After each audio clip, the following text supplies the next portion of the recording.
Hello friends, চলে এসেছি রুমের ভেতরে। তুমি দেখতেই পাচ্ছ, সব জায়গাটা একটুখানি ঘুরে টুরে চলে এলাম। আজকেই নেমেছি, আজকে বৃহস্পতিবার। আজকেই বাড়ির থেকে এসেছি, এসে একটুখানি সাইট সিনগুলো মোটামুটি দেখে নিলাম। দেখে নিয়ে এখন একটুখানি রুমে বিশ্রাম করছি, আবার তারপর একটুখানি বেরোবো। তো দেখো, মানে এখন বিকেল 5টা বাজে। তো এখন কফি চলে এসছে রুমে। তো দেখো, একদম বেডের ওপরে চলে এসছে কফি, মানে যেটা বাড়িতে একদমই হয় না, যার জন্যই ঘুরতে আসা। এটার জন্যই ঘুরতে আসা, যাতে বেডে গরম গরম কফি পাই।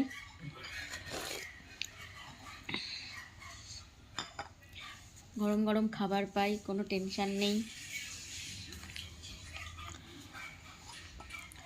কফিটা বেশ ভালোই করেছে। তোমাদের তো বলেছি আমি অল্প অল্প অল্প করে তোমাদেরকে আপডেট দিতে থাকবো।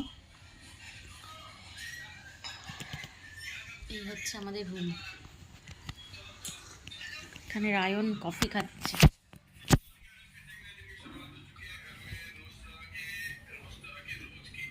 জুতোগুলোকে ওখানে রেখেছি। চলো টাটা, খেয়ে নি।